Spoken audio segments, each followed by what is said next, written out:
Assalamualaikum warahmatullahi wabarakatuh. Innal hamdalillah nahmaduhu wa nasta'inuhu wa nastaghfiruh wa na'udzu billahi min shururi anfusina wa min sayyiati a'malina. May yahdihillahu fala mudilla lahu wa may yudlil fala hadiya lahu. Asyhadu an la ilaha illallah wa asyhadu anna Muhammadan abduhu wa rasuluh la nabiyya ba'da. Allahumma salli wa sallim ala Muhammadin wa ala alihi wa sahbihi ajma'in. Wa qala Allah ta'ala fil Qur'anil Karim, a'udzu billahi minasy syaithanir rajim. Ya ayyuhalladzina amanu taqullaha haqqa tuqatih wa la tamutunna illa wa antum muslimun. Amma ba'd. Fa inna sadaqal hadithi kitabullah wa khairul hadi hadi Muhammadin sallallahu alaihi wasallam wa syarrul umuri muhdatsatuha wa kullu muhdatsatin bid'ah wa kullu bid'atin dalalah wa kullu dhalatin finnar. Alhamdulillah, kita bersyukur di hari Jumat yang mulia ini kita masih diberikan kesehatan, orang lain sakit, diberikan kesempatan, orang lain sempit, diberikan kemudahan, orang lain sulit, diberikan iman, orang lain murtad, diberikan tauhid, orang lain musyrik, dalam rangka menghabiskan sisa usia yang tinggal sedikit. Apalagi ibu-ibu yang sudah 62,5. Karena Rasulullah itu 63, Abu Bakar Siddiq 63, Umar bin Khattab 63, Imam Bukhari 54, Ujai malah 40. Persoalan hidup bukan berapa panjang usia kita, tapi berapa berkah hidup kita.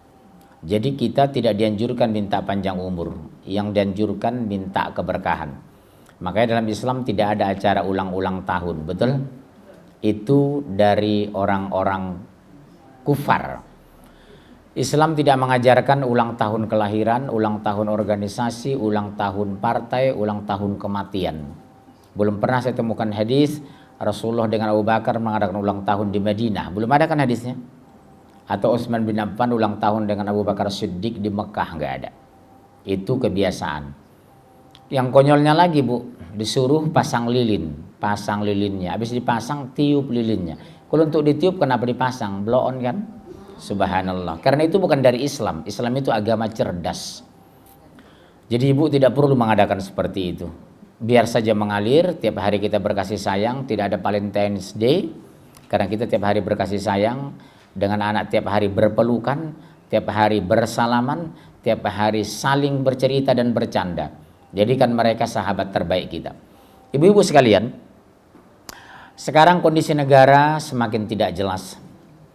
Fatwa ulama sudah dilecehkan. Ustadz diawasi, umat diadu domba. Hanya satu orang kita terpecah. Jangan mau. Yang kedua, anak-anak muslim segampang itu murtad, seperti busur tercabut dari panahnya. Segampang itu hancur, segampang itu diacak. Padahal Islam agama yang hak. Bunda, 22 tahun yang lalu saya masuk Jakarta, masih bergema suara membaca Al-Quran antara maghrib dengan isya di masjid-masjid di Kuitang itu. 21 tahun yang lalu saya masuk Jakarta, anak-anak muslim bangga pakai baju koko dan busana muslim. 21 tahun lalu saya lebih kurang masuk Jakarta, orang senang dan mencintai Al-Quran. Sekarang anak muda kita di mana? Remajanya di futsal, mahasiswanya di kafe. Selamat tinggal masjid dan jauhkan dari Al-Quran. Saya ulangi bunda, coba cek anak bunda sekarang berapa banyak membuka WA sehari, berapa kali buka Quran sehari, berapa kali baca SMS sehari, berapa kali baca Quran sehari. Bunda lihat berapa lama anak betah di masjid, berapa lama betah di kafe, berapa lama bercanda di tempat futsal, berapa lama ibu komunikasi dengan anak. Nyaris ibu tidak sempat komunikasi, betul? Anak ibu masuk pulang kuliah, pulang SMA, masuk kamar, depan internet berjam-jam. Begitu disuruh sholat, entar. Baca Quran, entar. Jadi komunikasi orang tua sekarang terpotong. Mata rantai antara orang tua dengan anaknya. Nyaris tidak ada senyuman lagi depan ibu. Pulang sekolah, cium tangan, ketemu mama, masuk kamar. Keluar kamar sorenya lagi. Kesalahan sama siapa? Kita. Terlambat memperkenalkan Al-Quran kepada anak. Saya ulang ya bun. Terlambat memperkenalkan Al-Quran kepada anak. Dan ibu tidak tegas bicara sholat kepada anak sejak kecil. Padahal Islam itu membedakannya apa? Apa bu? As-sholah. Soal berzikir agama lain juga ada. Perjalanan ke luar negeri mereka punya. Sedekah mereka 10%. Apa keunggulan kita? Kelebihan kita secara syariat yang transparan. As-sholah. Tepat waktu, laki-laki di masjid, perempuan di rumah. Seabdul sholat kata Rasulullah di rumah, kecuali sholat fardu bagi laki-laki. Jadi sholat dulu di rumah, sholat sunnah suami ibu, baru berangkat ke masjid. Seabdul sholat sunnah itu di rumah. Seabdul sholat fardu di masjid bagi laki-laki. Ibu boleh pilihan. Bisa ke masjid kalau tidak menimbulkan fitnah, silakan di rumah lebih afdol. Ya bun ya. Sekarang muncul pertanyaan. Kenapa sesusah itu anak-anak kembali ke masjid? Kenapa sesusah itu anak-anak membaca Al-Quran? Jawabnya sederhana. Mereka belum mengenal Allah dan bagaimana mungkin mau mencintai Allah? Ibu lihat Indonesia negara Islam terbesar di dunia. Di kampus, di PTN setahu saya, agama cuma 2 SKS, semester 1. Anak kuliah 8 semester, 7 semester anak sudah tidak mengenal agama, betul? Ibu lihat di UAN, ujian akhir nasional. Yang keluar IPA IPS, bahasa Inggris. Nggak ada agama keluar. Ibu lihat di TK, yang diajarkan menghafal ayat, bukan memahami ayat. Ibu bangga anak ibu hafal juz amma tapi tidak memahaminya. Padahal juz amma itu satu diantaranya apa? Al-Ikhlas. Tentang ketuhanan dalam konsep Islam. Tugas bunda sekarang hari ini apa? Kembali memperkenalkan Allah kepada anak sejak dini. Silakan buka Al-Quran. Kemarin kita sudah bahas surat 20:14. Allah memperkenalkan dirinya sendiri. Innani anallah. Sesungguhnya aku adalah Allah. Jadi ibu memanggilnya Allah, jangan Tuhan. La ilaha illa ana fa'budni, mengabdilah kepadaku. Mengabdilah kepada siapa bu? Kepada Allah. Wa aqimis sholata li zikri, dirikanlah sholat untuk mengingatku sempurna.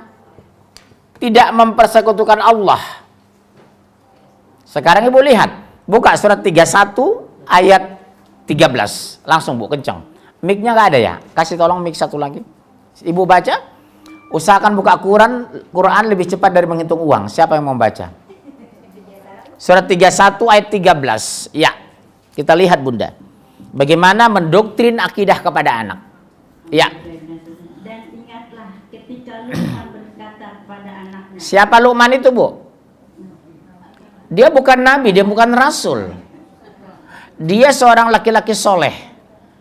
Sebahagian tafsir, ada tafsir yang mengatakan, oh ya boleh ke depan bu. Iya ini rame saya lihat, terus saja ke depan bu ya. Bisa sampai batas ini boleh. Karena saya lihat di tol ramai, bunga sebagian ke sini. Wallahu a'lam. Ibu, bunda masuk. Asal ibu ke sini ya, jangan depan kamera. Kasihan wajah saya sebelah masuk nanti. Udah? Ibu ke depan aja bunda. Karena kita pakai papan, kasihan. Satu bunda ya, tolong. Siapa Luqman? Dia bukan nabi dan bukan rasul. Bunda boleh paling depan karena membaca, nggak apa-apa bun. Bun, ke depan aja bun, nggak apa-apa. Sini aja sini, sejajar dengan si mbaknya. Udah ya bun? Satu, Luqman itu bukan nabi, bukan rasul. Sebahagian tafsir saya baca, dia itu sezaman dengan Nabi Daud. Umurnya hampir 1000 tahun. Subhanallah. Ketika disuruh majikannya mengatakan, Luqman tolong sembelihkan domba. Ambilkan daging yang terbaik dari domba itu. Dia ambil apa bu?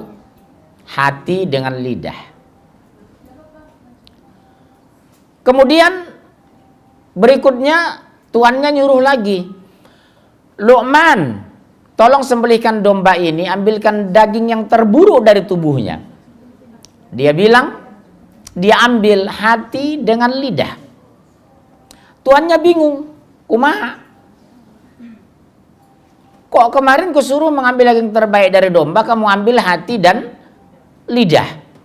Ini kusuruh ambil bagian yang terburuk dari domba itu, diambil hati dan lidah. Kenapa engkau melakukan ini, Luqman? Kenapa itu yang kau ambil? Perintah yang berbeda, tapi hati dan lidah yang sama. Apa kata Luqman? Kalau lidah dan hati itu baik, maka baiklah seseorang. Tapi jika hati tidak baik dan lidah tidak baik, maka buruk seseorang. Subhanallah. Bijak kan, Bu? Jadi perintah pertama yang disuruh melakukan terhadap anak kita siapa, Bu? Diperintahkan ayahnya. Ya bunayya la tusyrik billah, inna syirka la zulmun azim. Hai anakku, jangan mempersekutukan Allah, karena mensekutukan Allah itu kezoliman yang nyata. Kenapa anak ibu sholat susah disuruh? Kenapa anak ibu terpaksa membaca Al-Quran? Kenapa ibu masih sering berdusta dan berbohong? Jawabnya sederhana. Karena dia belum yakin disaksikan oleh Allah. Gampang kok. Belum yakin bahwa dia tidak merasa disaksikan oleh Allah. Dimulai dari rasa. Sama dengan ibu. Kenapa ibu berani mengambil uang diam-diam uang suami? Karena ibu tidak merasa Allah menyaksikan. Bolehkah ibu mengambil uang suami tanpa izin? Boleh. Kalau suami ibu itu kaya tapi pelit. Boleh. Asal untuk kebutuhan. Contohnya, Bu. Suami ibu gajinya 25 juta. Pengeluaran ibu 9 juta. Dikasih cuma 5 juta. Otomatis kurang 4 kan? Pada pendapatan suami ada 25 juta. Ibu ngomong dengan baik, Pak, mohon maaf ya Pak, semua naik. Dasar listrik naik, PAM naik, semua naik, STNK naik. Dia bilang, maaf ya Ma, jangan takut. Insya Allah uang belanja tidak ikut-ikut naik. Ya malah parah, betul kan? Subhanallah. Udah nasihat Pak. Uang belanja kita kayaknya kurang 4 juta. Papa kasih 5 juta. Pengeluaran kita 9 loh Pak. Itu pun coba Pak lihat. Anak-anak sudah ngirit makannya. Pagi nasi soto, sore soto nasi. Itu aja bolak-balik. Betul ya? Subhanallah. Enggak juga ada perubahan. Boleh ibu ngambil. Berapa kurangnya 4 juta? Boleh diambil uang untuk kebutuhan keluarga sepanjang kalau suami pelit. Ini hadisnya sahih. Tapi sebagusnya jangan lakukan. Lebih bagus komunikasikan. Bu, mohon maaf sekali ya Pak. Uang belanja kurang demi Allah. Hari Ahad kalau suami tidak kerja, bawa ke pasar. Main mata aja sama tukang dagingnya. Berapa sekilo? 105. Lihat Pak, 105. Ikan tongol berapa? 45. Lihat Pak. Udang berapa? 82. Ditawar 2000. Pak, coba lihat. Mau makan apa kita Pak? Ibu bagus baik-baik. Karena kami laki-laki nggak suka yang keras-keras. Karena laki-laki itu logika, ibu rasa. Ya Bun ya? Ibu kasih penjelasan tapi ikhlas. Yang kedua, ibu harus jujur. Cuma masalahnya tidak semua wanita ibu-ibu jujur. Mau Ramadan cerita semua naik barang-barang. Tapi habis Ramadan turun, ibu tidak pernah kembalikan uangnya. Pernah nggak jujur? Pak, ternyata barang turun, sayur turun, pepaya turun. Ini Pak sisa uang Pak 1,5 juta. Pernah yang kembalikan? Masalahnya ibu kadang kurang jujur di rumah. Jujur nggak Bunda sama suami? Jujur nggak? Ya? Di rumah tangga yang bertanggung jawab terhadap ekonomi siapa? Berdasarkan ayat apa? Sandang, pangan, perumahan. Laki-laki memang, bos suami. Ibu bekerja itu pilihan. Saya ulangi ya Bunda, saya harus klarifikasi secara syariat. Ibu bekerja mencari nafkah itu pilihan. Kewajiban sandang, pangan, perumahan, tanggung jawab suami. Nanti kita bahas dalam satu kajian membangun keluarga sakinah. Makanya istri saya, meskipun istri saya dari teknik kimia, anak kedua saya hamil, saya suruh berhenti. Saya bilang pendapatan itu relatif. Banyak habis, sedikit cukup. Mendingan banyak dan cukup. Betul ya? Daripada sedikit kurang. Nah, kembalikan ke tadi. Ya bunayya, la tusyrik billah, inna syirka la zulmun azim. Hai anakku, jangan mempersekutukan Allah. Sekecil apapun, iya. Bagaimana cara metode ibu memperkenalkan Allah sejak dini, mengakrabkan anak kepada Allah sejak dini? Kapanpun ibu, dari manapun ibu boleh bawa buah. Katakan, nak ini rezeki dari siapa? Dari Allah, nak. Nak, rumah kita sebagus ini, mobil kita ada 3 di garasi. Dari mana itu, nak? Dari Allah. Jangan sampai dibangun opini seolah-olah dari aku. Nanti kena jebak kita, Bu. Bukan karena suami kita pejabat, bukan karena suami kita dokter spesialis. Buktinya orang tidak sekolah pun bisa kaya. Kawan saya taman SD kaya raya. Yang satu teman saya S2 nggak punya apa-apa. Berarti rezeki dari mana? Dari Allah. Nak, demi Allah, mama merantau 30 tahun lalu ke Jakarta, nikah dengan papamu. Mama dari Garut, papa dari Cianjur. Sama-sama orang Sunda kadio. Demi Allah ya nak, kami hidup susah dulu. Tempo 30 tahun, lihat, rumah kita 6,8 miliar, mobil kita 4, apartemen 17. Itu semua takdir Allah, demi Allah loh nak. Jadi anak jangan sempat, sekecil apapun rezeki dari Allah nak. Berobat ke dokter nak, yang menyembuhkan Allah nak. Tapi ketika orang kadang, maaf ya bunda, ketika orang tidak bertauhid atau tauhidnya lemah, belum lurus, begitu ekonominya lumayan, pendapatan luar biasa, hidupnya lebih dari cukup, begitu sakit dia tidak menyebut Allah, tapi apa? Menelpon dokter. Begitu miskin dulu sakitnya perut, Allahu Akbar, Subhanallah, Masya Allah. Begitu dia kaya sedikit, dok tolong dok ke rumah saya, kenapa saya sakit? Dia panggil orang, bukan manggil Allah. Hati-hati bu, itulah kualitas iman kita lemah. Subhanallah. Di sini kita dikritik Allah. Kembalikan, dekati, akrab dengan Allah. Kalau kita dekat dengan Allah, apa keuntungannya bu? Di dunia ketenangan jiwa. Sekaya apapun kita kalau jauh dari Allah, gelisah bu. Kawan saya banyak bu, yang ekonominya melimpah, harta luar biasa, rumah puluhan miliar, tiap hari tidak sepi dari masalah. Sementara kadang rumah kita sederhana, mobil kita cuma 2, pendapatan cuma 100 juta sebulan, sudah tenang pikiran. Subhanallah. Jadi kata kunci awal bu, kenali dan cintai Allah, mahabbah ilahiyah, cintai Allah sejak kecil. Pastikan apa yang terjadi di muka bumi ini atas izin Allah. Jangan katakan, kebetulan suami saya orang Batak. Tersinggung saya sebagai orang Batak. Berarti nggak ikhlas, kebetulan. Qadar Allah, suami saya orang Batak. Qadar Allah, anak saya 3. Qadar Allah, saya ngisi kemarin. Semua bersandar kepada Allah. Itulah ucapan orang beriman. Keluar rumah melihat banjir besar, bukan buset. Tapi apa? Masya Allah. Panas bersangatan, subhanallah. Naik ke puncak, Allahu Akbar. Ini kadang ada orang meninggal. Sakit apa bu? Kemarin baru ngomong sama saya. Kalau mendengar orang meninggal apa bu? Inna lillahi wa inna ilaihi raji'un. Allahfir lahum warhamhu wa'afi wa'fu anhum. Selesai. Ini harus kita koreksi bu. Jangan ibu bertanya begitu, sakit apa bu? Kemarin baru ketemu dengan saya loh. Umurnya baru 42 loh. Ada Irma cuma 14 meninggal saya bilang. Ujian 40 meninggal. Nikardina 19 meninggal. Nggak ada urusan mengkoreksi usia kapan meninggal, di mana meninggal. Betul ya bunda? Akibat kita ini belum lurus. Kita ingin mengkoreksi takdir. Takdir tidak ada yang salah. Yang salah kita mandang takdir.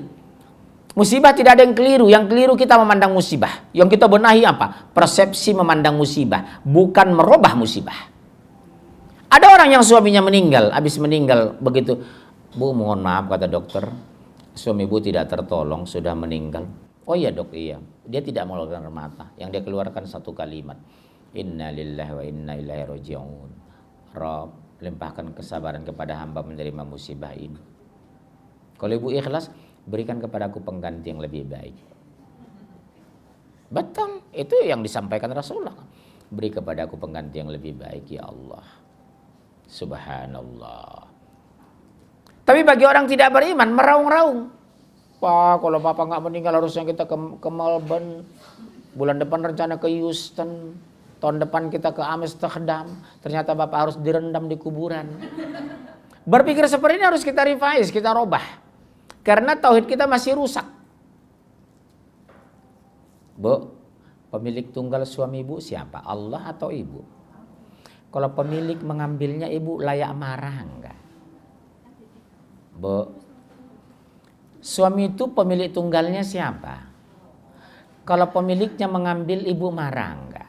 Sama ketika si bapak mau berangkat ke Garut, mobilnya Fortune baru. Pak Munzir, saya titip di garasi bapak. Oh ya, garasi saya muat satu mobil lagi, dia titip. Hari Kamis saya pulang kok Pak dari Garut. Berapa hari Pak? 3 hari. Iya, oke. Tiba-tiba hari Selasa udah ditelepon, Pak Munzir, mobilnya saya ambil ya. Kira-kira boleh nggak saya mencak-mencak? Jangan Pak, jangan. Dia nitip nggak mobilnya sama saya? Yang punya siapa Bu? Si bapak kan. Kok saya ngomel diambil orang mobil dari garasi, orang dia nitip kok. Cuma lebih cepat dari perkiraan. Ibu merasa suami ibu terlalu cepat pergi. Kata terlalu sudah setan. Seperti saya Bu, ujian. Rumah saya terbakar habis. Yang tersisa ibu tahu apa? Cuma Al-Quran. Kedua, sarung yang biasa saya pakai sholat. Mejanya semua terbakar, rumah hancur, gosong semua. Jadi debu. Al-Quran dengan sarung sholat saya utuh jatuh ke bawah, tidak dimakan api. Subhanallah. Masya Allah. Kemarin banjir besar, rumah saya tenggelam tahun 2007. Hampir 2 meter. Anak saya umur 2 tahun itu. 2 bulan. Dimasukkan ke ember seperti Nabi Musa, dihanyutkan di sungai saya angkat. Begitu selamat di seberang, orang semua menangis takbir. Allahu Akbar, Allahu Akbar. Jam 10 malam banjir besar Jakarta 2007 itu. Subhanallah. Ujian terus. Karena setiap hari saya bilang sabar Bu, sabar. Jir, sabar nggak sampean ente? Ojo ngomong. Am hasibtum an tadkhulul jannah? Apakah kamu merasakan masuk surga? Diuji. Makanya iman harus kuat. Sedasar ujian, kalau iman kuat kita bertahan. Kenapa orang tidak bertahan? Karena iman lemah, ujian kuat dia hancur. Berhenti kita mati, mundur kita hancur. Ujian dari saudara terdekat. Lihat Nabi Adam, anaknya pembunuh. Nabi Lut, anak istrinya menantang dia. Maaf, Nabi Nuh. Nabi Lut, anaknya homoseks. Nabi Ibrahim, bapaknya menolak akidah tauhid yang lurus. Rasulullah, pamannya ditalkinkan tidak bersyahadat. Bisa jadi bun. Ibu jangan kaget nanti. Semakin ibu dekat Quran, ujian semakin datang. Semakin ibu taat, cobaan terus didatangkan. Apa ini Bu? Pertanda ibu sedang diuji. Benar nggak ibu mengaji one day one juice? Benar nggak ngajinya dari hati? Dari cangkem atau hati? Cangkem tahu ibu? Mulut muncuang ke orang awak. Di sana teruji Bu. Semakin dekat dengan Allah ujian. Kenapa sih Pak? Iya ibu diuji karena ibu ngaku beriman. Inna sholati wa nusuki wa mahyaya wa mamati lillahi rabbil alamin. La syarikalah. Betul? Sesungguhnya hidupku, matiku, ibadahku hanya untuk Allah. La syarikalah. Tidak ada sekutu baginya. Bu, ibu jangan kaget. Ke depan ini kalau ibu semakin taat, ujian makin diturunkan. Bisa kaya, bisa miskin. Bisa sakit, bisa sehat. Bisa berhasil, bisa gagal. Jadi ibu jangan menafsirkan ujian itu hanya sakit. Ujian itu gagal. Ujian itu suami selingkuh. Bukan hanya itu.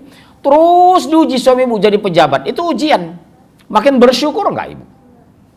Terus diberikan badan sehat. Ibu semakin sholatnya tepat waktu enggak? Terus harta ibu melimpah. Semakin banyak sedekah enggak? Nasihatnya apa? Ya bunayya la tusyrik billah. Jangan ya anak. Jangan jauh dari Allah, jangan persekutukan Allah, jangan lupakan Allah, jangan lalai dari Allah. Allah Maha melihat. Maha melihat enggak sama Allah? Di tengah jalan ibu diuji karena apa? Sudah ngaji. Ini rutin insya Allah kita tiap bulan loh Bu. Begitu ibu rutin mulai mengaji, ujian dicoba. Buka Al-Quran. Surat 39 ayat 49. Surat 41 ayat 51. Surat 42 ayat 27.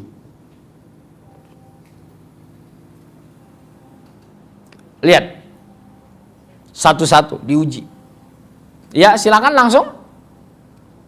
39 49. Ketika ibu sudah mulai mengaku beriman, ngajinya mulai rajin, baca Al-Quran one day one juz, hijabnya sudah rapi, ke mall sudah dikurangi, sholat tahajud sudah rutin, Mulai cis. Buka 39:49. Langsung. Maka apabila manusia ditimpa bencana, dia menyeru kami.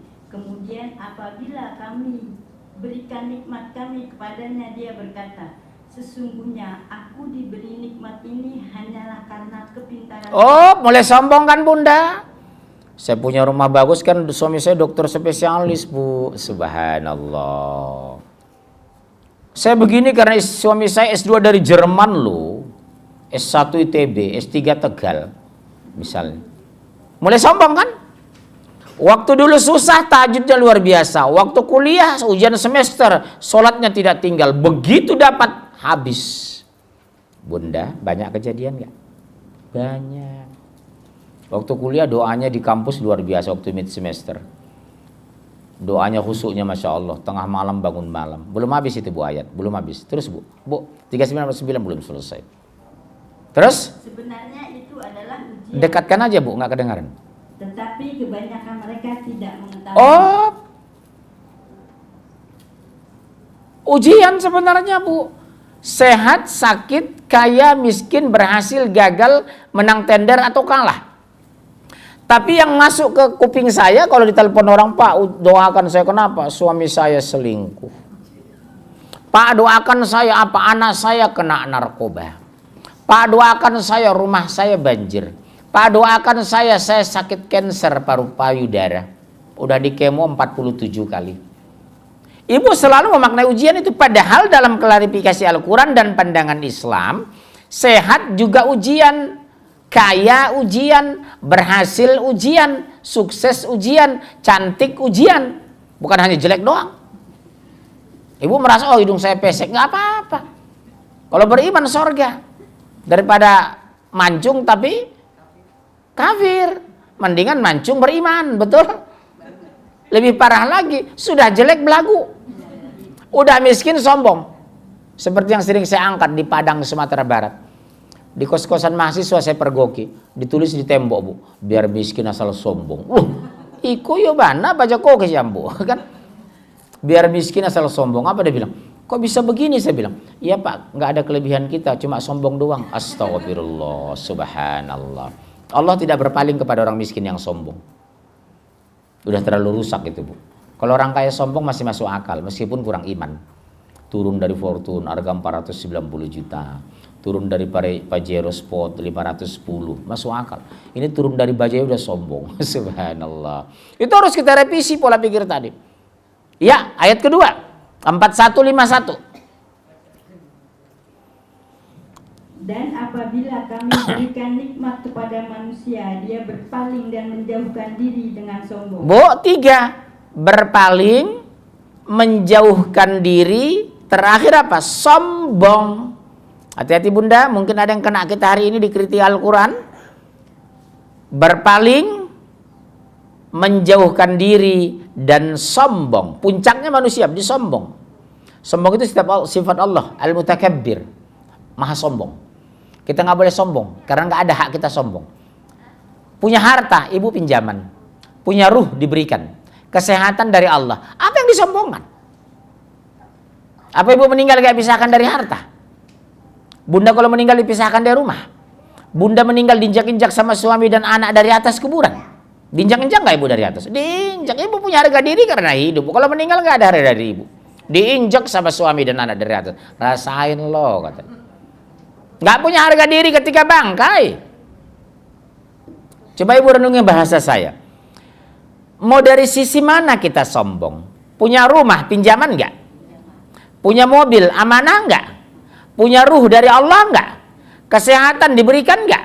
Ya sudah, apa kita sombong dengan 3 hal itu? Oh iya ya, baru sadar. Suamiku meninggal, semua tinggal, aku tinggal. Maksimal 8 jam suami ibu di rumah. Sudah ibu usir itu. Pak, tolong mandikan suami saya. Ustadz tolong mandikan suami saya. Kalau udah mandikan 2 jam maksimal sudah diantar. Mengkapani setengah jam, sholatkan 10 menit, selesai. Berarti ibu udah usir suami dari rumah. Padahal di sertifikat pemilik rumah ini suami. Ibu begitu teganya. Tega kan ibu-ibu itu? 70% lebih yang pertama meninggal siapa? Suami. Banyak mana? Janda atau duda? Janda, duda itu sedikit. Apalagi kalau duda keren ya. Subhanallah. 8 jam maksimal suami ibu meninggal, ibu sudah usir dari rumah. Sadar atau tidak sadar? Kalau ibu suruh sudah dimandikan suami, berarti 1 jam maksimal sudah harus keluar dari rumah. Padahal saya cek sertifikat atas nama suami ibu, Insinyur Prapto Singo Dilego. Mohon maaf jika ada persamaan nama dan gelar. Bunda, sebuah renungan bagi kita siang ini. Tidak ada satu celah pun alasan untuk sombong. Ketika meninggal semua terpisah. Ketika kiamat semua hancur. Secantik apapun bunda, 48 tahun semua berkerut.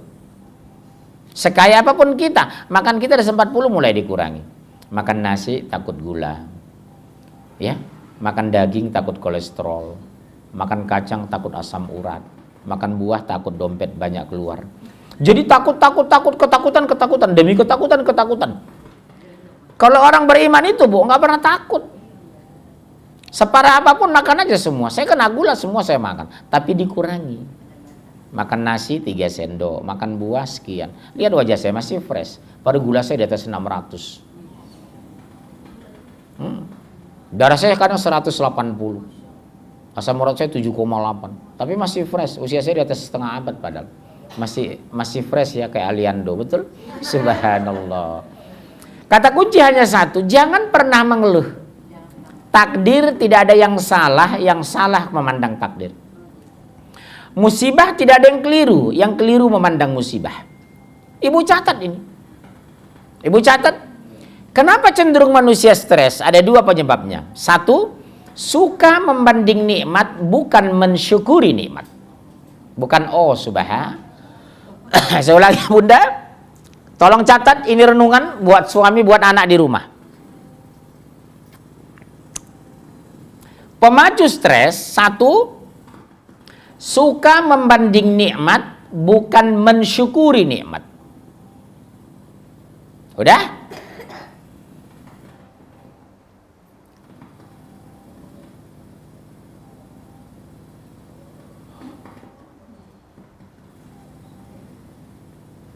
Udah? Kedua, memaksakan kehendak bukan mengikut kehendak Allah. Memaksakan kehendak bukan mengikut kehendak Allah.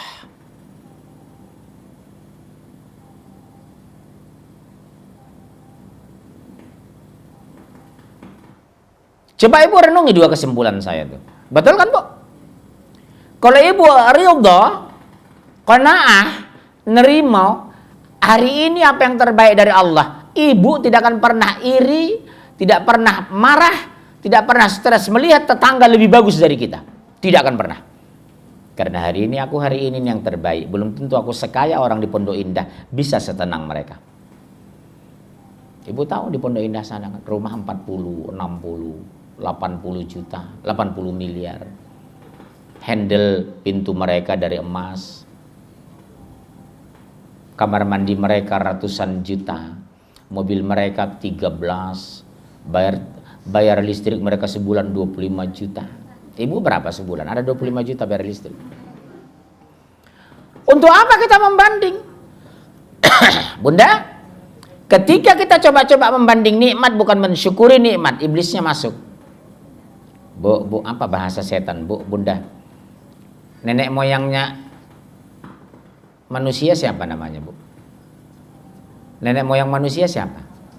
Adam. Nenek moyangnya syaitan siapa?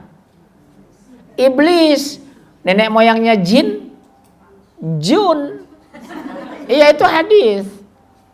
Nenek moyang manusia namanya Adam. Nenek moyang syaitan namanya iblis. Nenek moyang jin namanya Jun. Itulah yang mengkoreksi berpikir ibu. Begitu mau ngaji, oh janganlah, mendingan di rumah. Apalagi ustadznya orang Batak kok. Udahlah, mendingan kita jalan-jalan bu. Lihat. Bayangkan kalau orang ngaji kadang sudah telat nyender lagi. Saya nggak nyindir, nggak. Langsung ibu itu bangkit. Ya. Tapi ibu di mall, masuk tengah 4 sore, pulang tengah 10 malam, 4 jam setengah, tawaf 6 lantai selesai, tawaf. kayak di Baitullah. Ibu keluar dari mall karena pengumuman tanggal 10 dari operator mall. Perhatian kepada para pengunjung, kami akan segera tutup. Kalau enggak ibu betah 4 jam setengah. Kenapa? Mall itu masjidnya syaitan. Enggak mungkin dia mengganggu ibu, orang dia tamunya. Makanya saya belum pernah pergoki orang di mall itu ngantuk. Cerah aja itu.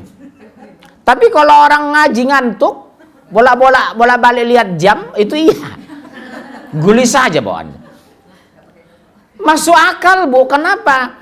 Kita sedang mencari ridha Allah, mempelajari firman Allah. Bunda, tolong masuk, Bunda. Itu jamaah kita penuh. Masuk aja Bunda ke sini. Ibu yang bergeser maksudnya. Ibu yang bergeser ke sini.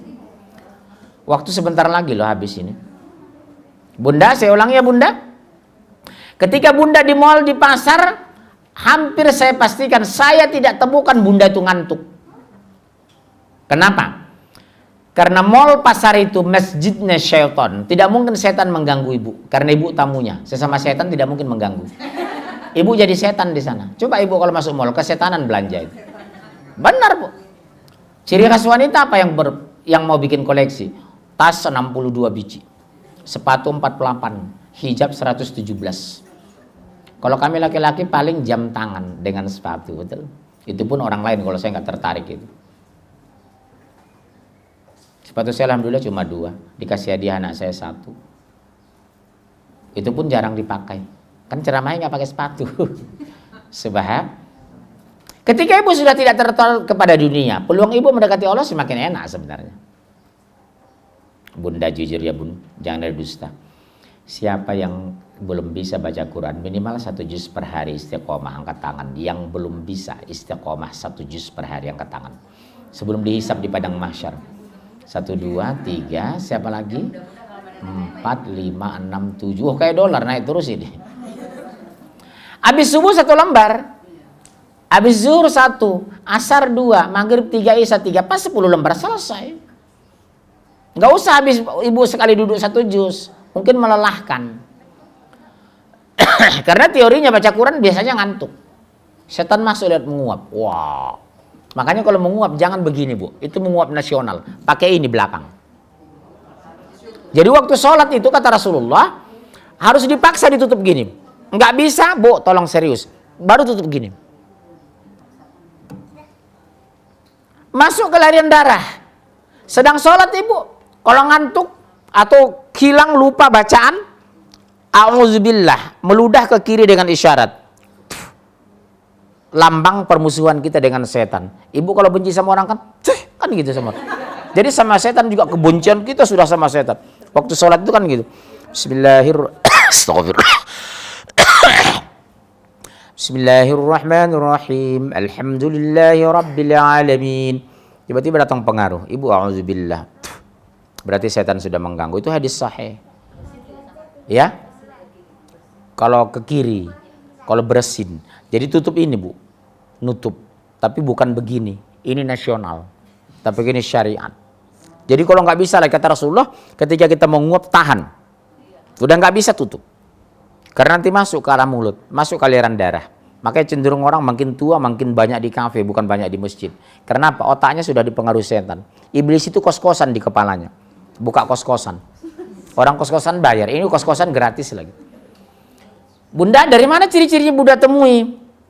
Cenderung malas baca Quran, jauh dengan orang solehah, tidak senang melihat orang dekat agama. Hati-hati, jin ibu sudah kemasukan jin. Asal lihat Quran malas saja. Jin sudah bersarang di tubuh ibu. Yang kedua, senang teriak-teriak, marah berlebihan. Jika marah, mata memerah dan melalak, membelalak begitu. Itu saya banyak meruqyah Bu. Pernah kejadian saya di Kemang itu, saya meruqyah laki-laki, anak kecil, tiba-tiba yang pingsan menggelepar-gelepar, Ustaz panas. Begitu saya ruqyah dia muntah-muntah habis. Alhamdulillah, biasanya jin itu keluar mati. Kalau udah muntah jin itu mati, bagus malah. Bagusnya habis di ruqyah itu muntah Bu. Jin itu insya Allah mati. Jadi ibu ciri-cirinya Bu sering panas di sini. Gelisah tapi tidak jelas penyebabnya. Stres tidak jelas apa pemacunya. Benci kepada suami berlebihan. Jadi kalau ibu terus-terusan benci kepada suami, saya khawatir ibu kemasukan jin. Ada yang lain mungkin uang belanja sedikit bisa juga gitu. Tapi awas padai bunda, kalau ibu temukan ciri-ciri itu stres berlebihan, benci kepada orang berlebihan, ibadah malas, baca Al-Quran tidak doyan, saya khawatir ibu kemasukan jin. Baguslah ibu diruqyah atau meruqyah sendiri. Nggak bisa, baca aja Fatihah, Al-Ikhlas, Al-Falaq, An-Nas, kemudian ayat kursi 3 kali, 7 kali, 9 kali, 11 kali. Itu biasanya ibu muntah. Habis lakukan habis maghrib, habis subuh biasa siapkan ember di samping. Biasa langsung tekanan muntah itu. Alhamdulillah itu bagus, jinnya keluar dan mati. Karena saya lihat banyak sekarang yang terjadi seperti itu. Dan saya buktikan itu di Kemang itu, Bu. Saya meruqyah orang lain, dia yang kepanasan. Ternyata jin sudah masuk di tubuh itu. Subhanallah. Tahu nggak kenapa, Bu? Berzikir kadang kita lalai. Memikirkan dunia terlalu banyak. Yang ketiga, tidak suka bersyukur. Yang keempat, zikirnya tidak ikhlas. Ada orang berzikir, subhanallah, subhanallah, subhanallah. Subhanallah, subhanallah, subhanallah. Coba dari hati zikir itu, Bu. Subhanallah, subhanallah, subhanallah. Subhanallah, subhanallah, subhanallah. Enggak perlu pakai tasbih, ini ada 2. 3, 15 kali 2, 30 tambah 3, 33. Dalilnya mana? Surat 24 ayat 24, silakan bunda. Surat 24 ayat 24, langsung baca. Langsung, An-Nur ayat 24. Bagusnya hindari pakai tasbih. Ya terus? Hari ketika lidah, tangan, dan kaki mereka menjadi saksi atas mereka terhadap apa yang dahulu mereka kerjakan. Coba lihat, lidah, tangan, dan kaki. Bunda bergerak naik mobil, dihitung putaran ban. Bunda bergerak pakai kaki, langkah. Saya tadi jam 6 sudah berangkat dari Bekasi. Tengah 8 kurang sudah di sini. Rumah masih tutup. Sebab kalau saya berangkat jam 7 bisa sampai jam 10. Parah macetnya. Berangkat jam 6 sampai jam 7.30, setengah jam. Alhamdulillah. Mau berapa banyak biaya untuk minyak kalau kita berangkat? Bisa 2 jam lebih nanti di sini. Ibu belum bangun kan barangkali? Saya udah berangkat. Subhanallah. Lidah, tangan, dan kaki. Hati-hati, Bu. Saya ulang ya, Bu. Salah satu pemacu dan pemicu wanita masuk neraka ada 3. Pertama, dengan mulut dia bergunjing. Ibu catat. Renungan. 1. Salah satu pemacu dan pemicu wanita masuk neraka, kata Rasulullah. Dengan mulut dia bergunjing. Udah? Kedua, dengan kemaluan dia berzina. Nauzubillah ini, Bu. Mudah-mudahan kita dilindungi dari hal seperti ini. Dengan kemaluan dia berzina. Yang ketiga, tidak berterima kasih atas nafkah yang diberikan suami kepadanya. Suka mengeluh dengan pendapatan suami yang relatif rendah. Suka mengeluh pendapatan suami yang fluktuatif. Suka mengeluh pendapatan suami tidak seperti yang ibu harapkan. Oh, bahaya, Bu. Berarti tidak bersyukur. Terima syukurilah. Mas, jangan kecil hati, Mas. Meskipun pendapatan Mas cuma 6 juta, jauh dari cukup ya. Tapi saya bersyukur kok. Jangan dipaksakan ya, Mas. Yang nggak bisa pakai daging, oseng-oseng tempe. Digosong dikit supaya mirip daging. Betul kan? Nggak bisa makan ayam, endoke. Nggak usah beli ayam, beli endok. Sekilo kan 17.000. Cari isi yang banyak, yang 19 kecil-kecil kan 19 biji dapat. Harus kita sikapi, Bu. Ya, nggak bisa makan buah, paling tidak sayurnya gori. Sekalian itu buahnya, gori mentah. Betul kan? Jadi kita harus menyikapi ketika pendapatan suami tidak memadai. Yang dibangun syukur, bukan mengeluh. Maaf, Bu. Kalau bicara miskin, saya lama miskin saya. Tapi tidak pernah saya susah. Apa bedanya? Miskin itu bicara angka, kalau susah bicara hati. Beda kan? Kemiskinan itu bicara statistik, tapi kalau susah bicara hati. Semiskin apapun kalau kita syukuri, kita tidak pernah susah. Sekaya apapun kalau merasa kurang, tiap hari stres. Siapakah orang kaya itu? Orang yang merasa cukup. Itulah orang kaya.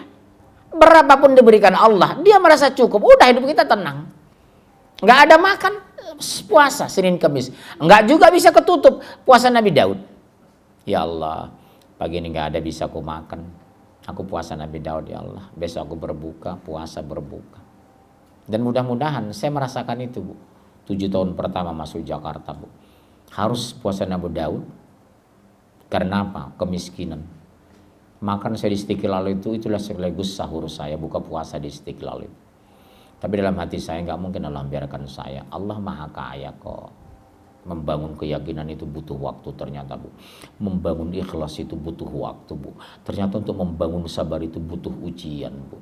Bagaimana mungkin sabar datang kalau tidak ada ujian? Bagaimana mungkin yakin kalau tidak ada cobaan?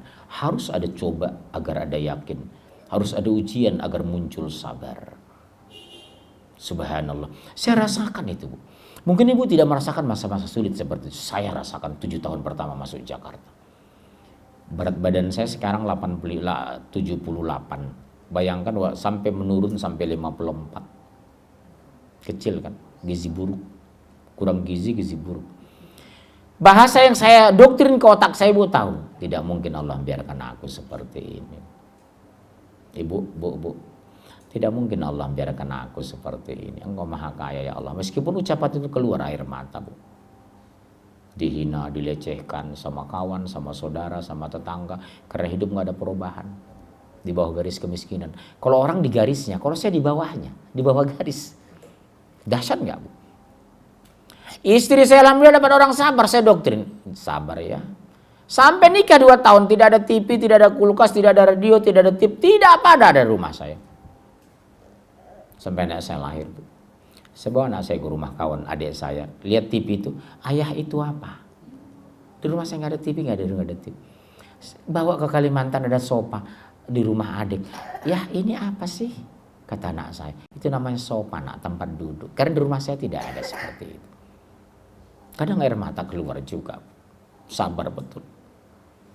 Kalau saya mungkin bisa bertahan. Bagaimana dengan ini anak dan istri saya? Betul kan Bunda ya? Saya tahan-tahan. Suatu saat kita bisa kok. Saya gembirakan istri, saya gembirakan anak, saya gembirakan diri sendiri. Suatu saat bisa kok. Tidak selamanya hidup susah. Burung aja tidak pernah kuliah. Anaknya tidak pernah lapar kok. Ujian pasti iya. Karena sudah mengaku beriman, Bu. Ibu sudah bersyahadat. Ibu sudah sholat. Ibu sudah pasrah. Bohong pasrahnya kalau mengeluh. Bohong syahadatnya kalau menolak takdir. Bohong beriman kalau ujian marah. Dosa ini iman kita nanti. Betul? Basa-basi nanti sabar kita. Ibu lihat kan? Kemarin saya difitnah kan? Bulan Ramadan kan nama saya masuk. Sebelum Ramadan urutan 14. Setelah Ramadan turunlah dari urutan ke-46. Hati-hati, salah satu ustadz paling berbahaya di Indonesia, Munzir Situmorang. Sampai datang intel ke rumah saya. Berbahaya nggak kira-kira saya, Bu? Berbahaya nggak saya, Bu? Berbahaya nggak saya, Bu? Kok Ibu bilang berbahaya, di mana bahaya saya? Bagi mereka kan. Oh ternyata ujian jalan terus, apalagi Bunda. Sekarang sudah saya lihat mengaji, wajahnya sudah mulai bercahaya. Al-Quran sudah mulai rutin dibaca. Tengah malam tahajud tidak tinggal. Oh akan diuji, Bu. Akan berhenti ibu mati, mundur ibu hancur. Subhanallah. Karena apa? Ibu sudah mengaku beriman. Suami ibu sudah berangkat haji. Ibu umrah sudah tiap tahun. Bohong. Labbaik Allahumma labbaik la syarika laka labbaik innal hamda wan ni'mah. Betul? Diuji. Oh iya ya Allah. Kemarin aku sudah bertamu ke rumahmu. Pulangnya diuji Allah. Apa itu, Bu? Anak kena narkoba, mertua memfitnah, besan mengadu domba. Oh iya, kenapa aku ya Allah diuji? Karena yang ngaji aku, bukan besanku. Besanku kejawen, wajah kayak gondoruo, hijab tidak dipakai.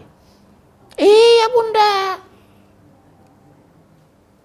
diuji, jangan mundur, hancur.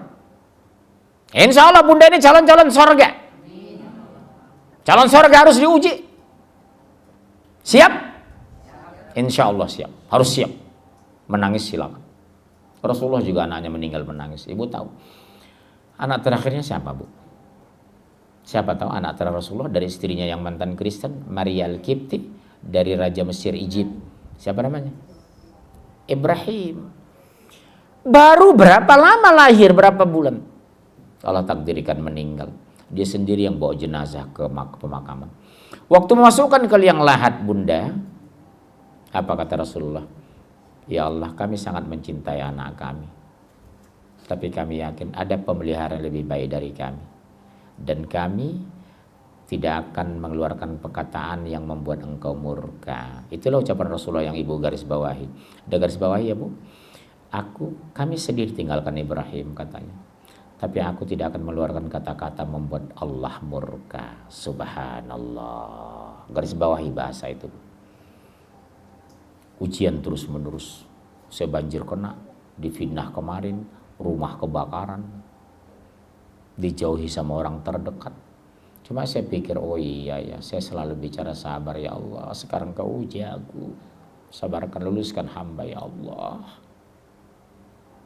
Kadang menangis juga bu. Menangis juga. Saya juga manusia. Rasul juga menangis ketika anaknya meninggal. Rasul juga menangis ketika Khadijah meninggal. Rasul menangis ketika ziarah ke makam ibunya. Manusiawi kok. Yang gak boleh itu meratap. Diuji habis bu. Karena apa? Udah mengaku beriman. Ya, buka surat 41 ayat 51. 4151. Yang cepat bu.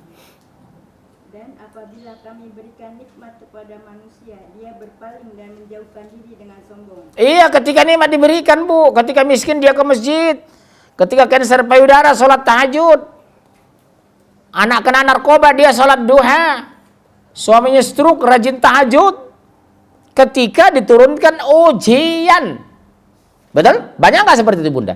Banyak. Stroke baru tahajud, anak kena narkoba baru sholat duha, pensiun baru tahu berzikir, sudah beruban baru berhijab. Padahal ibu beruban nggak laku lagi, justru berhijab waktu muda mulai, betul? Udah uban nggak laku bu, jangan belagu, betul? Waktu muda lah berhijab, orang masih tertarik, sampai tua. Ini enggak, sudah beruban. Oh, tumben tante berhijab, udah putih. Justru putih itu orang nggak laku. Udah 78. Waktu muda, dari muda kita beriman. Subhanallah. Terus ayat itu? Ya, belum selesai. 4151. Tapi apabila ditimpa malapetaka, maka dia banyak berdoa. Iya, Allahu Akbar. Bu, sepreman-preman orang kalau ayahnya meninggal khusyuk nggak doanya? Sepreman-preman orang bertato kalau ibunya meninggal, kalau ustadz berdoa khusyuk nggak?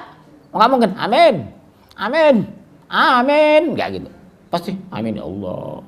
Padahal sebelumnya nggak tahu kata amin. Hampir tidak pernah cangkemnya mengucapkan amin sehusyuk itu. Begitu ibunya meninggal, bangkai di depan, ustadz berdoa, amin ya Allah, amin. Gemetaran dia. Lihat sindiran Allah ini. Ketika dapat musibah baru kembali ke jalan kami. Masih syukur bu, masih syukur. Subhanallah. Ini koreksi kita hari-hari kita.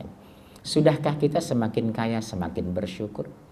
Harusnya makin kaya makin bersyukur. Makin banyak rezeki makin banyak sedekah. Setiap hari mengeluarkan uang. Sedekah itu nikmat karena orang diuntungkan. Kita berbagi, kita bahagia. Subhanallah. Masuk-masuk bu. 10 menit lagi masih ada kok. Silakan. Salah informasi mungkin ibu itu ya. Mungkin jam 10. Kalau jam 10 memang pas 10 menit lagi. Habisnya maksudnya. Bunda, ya ke depan enggak apa. Pahalanya sama. Tapi ilmu yang kurang karena terlambat ya. Perlu saya sampaikan, mungkin ibu salah compare informasi. Kita mulai jam 9 kurang 5 tadi. Memang waktunya jam 9 kita kurang. Jadi saya bicara dengan Bu Ayu. Menghindari cari parkir. Mungkin kita bisa pinjam Al-Faizin. Ibu tahu Al-Faizin kan? Jalan alu-alu ya bu. Parkirnya lebih enak. Lumba-lumba. Kalau sini kan repot nyarinya, banyak di portal. Saya sendiri udah muter-muter setengah jam. Kayak tawaf aja saya muter-muter sana sini. Apa itu? Suara apa ini? Udah bunda?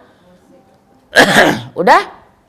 Kita kembalikan. Buka surah 47 ayat 4227. Dan sekiranya Allah melapangkan rezeki kepada hamba-hambanya, niscaya mereka akan berbuat melampaui batas di dunia. Iya, yang punya diskotik orang kaya itu orang miskin. Yang punya komplek pelacuran orang kaya itu orang miskin. Kalau kami limpahkan rezeki kepada hamba-hambaku, mereka melampaui batas di muka bumi. Jadi doa ibu tidak semuanya harus dikabulkan, karena belum tentu cocok buat ibu. Yang tahu tentang ibu Allah atau ibu? Ya sudah, kenapa mengeluh? Cepatkan jawabannya Allah, tapi ngeluh juga. Betul kan, Bun? Yang paling tahu tentang kita Allah. Kenapa kita memaksakan kehendak kepada Allah? Malu naik Xenia, sementara yang datang naik Fortune kan gitu. Nggak usah, mendingan orang lain naik motor. Syukuri aja itu. Kadang naik Fortune berhentinya depan rumah. Kalau naik ojek setengah meter, sudah setengah kilometer berhenti dia. Kenapa? Takut ketahuan sama jamaah. Berarti belum ikhlas. Orang ikhlas itu naik Alphard, naik Fortune, naik Gojek berhentinya di depan. Mau bilang apa? Masalah buat lo, kira-kira begitu. Orang ikhlas itu tidak takut dikoreksi orang dia. Sedekah banyak dia sebut nama, sedekah sedikit dia nama. Ibu siapa, Bu? Hajjah Sabariyah. Berapa? 5 juta dari CKS, alhamdulillah, Bu. Bulan depan adalah ibu mau sedekah ya berapa? 50.000. Nama ibu Hajjah Sabariyah. Dia jujur. Karena aku sedekah bukan karena cari muka, bukan cari nama, bukan ingin publikasi, tapi cari ridha Allah. Jadi besar kecil sama-sama dia sebut namanya. Orang kan kalau udah besar berapa? 15 juta. Hajjah Sabariyah Singadilegu. Nomor HP, nomor WA, segala macam masuk. Begitu sedekah 50.000, hamba Allah, subhanallah. Enggak bisa tulus. Kalau ibu sudah pada tingkat yang ikhlas, Allahu Akbar, ibu akan nyaman kondisi seburuk apapun. Pernah ibu merasakan kondisi ini? Pada puncak ikhlas, karena ikhlas itu tidak apa, ada apa? Hah? Boleh, saya ulang ya Bunda. Pada saat titik tertinggi ibu ikhlas, jujur, Bu ya. Oh ya, diambil aja. Bu, silakan lihat foto kamera dulu. Mau dipoto dokumentasi. Ya. Bu, saya ulang ya Bunda. Pada tahap ikhlas, ibu akan menjadi ke titik nol. Tidak akan gembira berlebihan ketika dapat rezeki. Tidak bersedih berlebihan ketika dapat musibah. Kembali ke titik nol ibu. Ibu pernah merasakan itu? Pernah kan Bunda? Tapi kadang jarang muncul. Jadi orang-orang beriman itu siapa Bu? Kaya raya tidak hura-hura. Miskin tidak putus asa. Berhasil tidak bangga. Gagal tidak kecewa. Itu orang beriman. Rumah 40 miliar tapi tidak pernah sombong. Tinggal di pinggir kali tapi tidak pernah minder. Dia pede. Jamaah saya seperti itu. Rumahnya 80 miliar. Mobil 13. Begitu saya diundang ke rumahnya, saya bilang sama ajudannya, Pak, sudah ramai mobil, udah ramai yang datang ya? Enggak, terus yang punya mobil yang punya rumah. Deso saya, deso. Saya tahu masuk, keluarnya nggak tahu. Muter-muter dari mana keluar. Ibu belum pernah kan masuk rumah seperti itu. Saya udah masuk Bu, rumahnya saya tanya, berapa sih rumah? 80 Ustaz. 80 apa? Miliar. Allahu Akbar. Rumah saya bisa dimasukkan ke kamar tidurnya. Iya Bun, sudah masuk ke rumah seperti itu. Apakah kita iri? Enggak. Saya begitu masuk, apa yang saya puji? Subhanallah. Saya lihat lantainya, berapa puluh juta ya per meter ini. Subhanallah. Jangan. Enggak ada pahalanya. Ibu puji aja Allah. Doakan dia, ya Allah. Berkahi pemilik rumah ini ya Allah. Takdirkan mereka hamba yang bersyukur. Terbukti memang, begitu saya pulang. Sampai di tengah jalan supir saya bilang, Pak itu kasih beras, kasih itu, udah dipenuhin mobil saya. Artinya apa? Mungkin berkat doa saya itu kan. Ya Allah takdirkan mereka menjadi keluarga yang bersyukur. Bentuk syukurnya apa? Banyak sedekah. Begitu saya di jalan, udah dikasih sekian karung, makanan penuh di belakang. Subhanallah. Jadi jangan iri kita doakan. Jadi kalau saya lihat mobil Alphard, mobil Lexus yang harganya miliaran, saya lihat tergantung tasbih. Alhamdulillah, saudara seiman saya yang punya. Ini enggak Bu? Begitu lihat mobil mewah, lambang agama mereka. Sedih kan? Tapi mau lihat orang Alphard, tasbih. Begitu naik Lexus 2,5 miliar, kita lihat di belakang sudah ada sajadah. Subhanallah, berarti sepanjang jalan dia sholat ini. Jadi kita gembira melihat orang kaya, susah melihat orang susah. Jadi SMS, senang melihat orang senang, susah melihat orang susah. Kita sensitif melihat orang susah. Bu, mohon maaf, rumah ibu saya lihat bocor, jangan tersinggung ya bu. Nanti saya memperbaiki bu. Berapa kira-kira? 16 juta. Udah ibu jangan takut, saya bayarin nanti bu. Toh juga tabungan ibu 8,7 miliar. 16 miliar, 16 juta kecil kok. Bu, maaf ya bu, jangan marah ya bu. Anak ibu saya lihat agak pucat, sejak bulan depan jangan tersinggung. Boleh nggak saya bantu 500 ribu? Beli susu aja ya bu untuk anak-anak. Saya perhatikan kadang anak ibu, saya lihat lemas. Saya maaf jangan tersinggung ya bu. Mau bulan depan setiap tanggal 2, kalau nggak ada di antara pembantu saya, ibu nanti saya antar 500 ribu. Tolong beli makanan yang bergizi ya bu. Subhanallah. Dia bukan siapa-siapa, tapi ibu ikhlas. Ada seperti itu? Ada saya temukan. Saya sakit kena gula 6 bulan bu, berbondong-bondong mentransfer uang sama saya. Anak muda, Ustadz, aneh kirim, jangan. Ustadz, antum kan nggak ada pendapatan. Anak antum istri kan harus makan Ustadz. Saya transfer saya Ustadz. Allahu Akbar, Subhanallah. Benar, saya merasakan itu.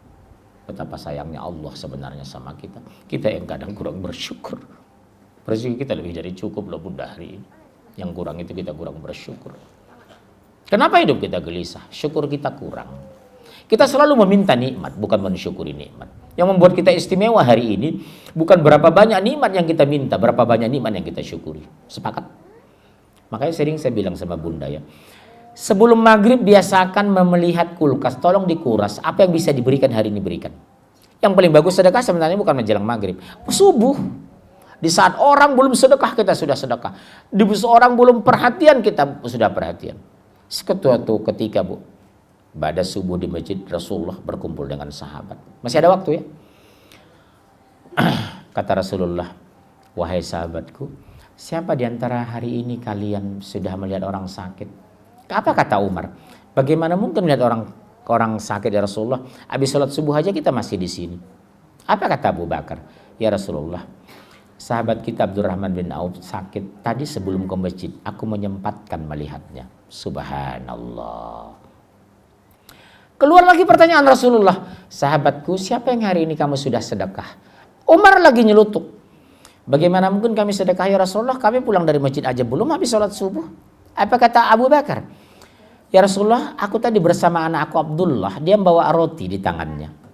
Sebelum masuk masjid, ada seorang peminta-minta depan masjid. Kumintakan roti itu dari anakku, kuberikan kepada peminta-minta. Alhamdulillah aku hari ini sudah sedekah.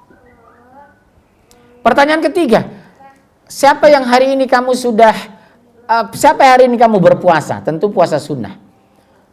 Aku tidak puasa hari ini ya Rasulullah, kata Umar. Kata lagi-lagi Abu Bakar, ya Rasulullah hari ini aku puasa. Berkumpul kebaikan kepada Abu Bakar Siddiq. Orang belum tidak berpuasa, dia berpuasa. Orang belum sedekah, dia sudah sedekah. Orang belum pernah memikirkan orang sakit, apalagi menjenguk, dia sudah menjenguk orang sakit. Makanya salah satu sahabat yang pertama masuk surga siapa bu? Abu Bakar Siddiq. Jam 5 pagi lihat pemulung depan dari rumah ibu. Suami ibu mau berangkat ke masjid, ngomong, Pak mohon maaf, Papa bawa uangnya dari rumah. Mungkin nanti ada pemulung habis Jumatan itu kali ya, habis subuh itu mungkin Papa temukan. Tolong kasih Pak, kasih 10 ribu, 15 ribu. Kalau ada makan di kulkas bungkuskan Pak. Mungkin untuk sarapan paginya, mungkin ada pemulung jam 5 pagi. Lakukan ibu ini. Berkahnya subhanallah. Sederhana kok. Jangan pernah mimpi besar untuk bersedekah sebelum kita melakukan mimpi kecil. Mimpi besar tidak akan pernah tercapai. Sepakat ya bunda? Pagi-pagi cek kulkas. Siang ada nanti tukang sol sepatu, biasanya orang Garut. Ada apa? Kasur, biasanya orang Bukit Tinggi. Kasua, kan gitu kan?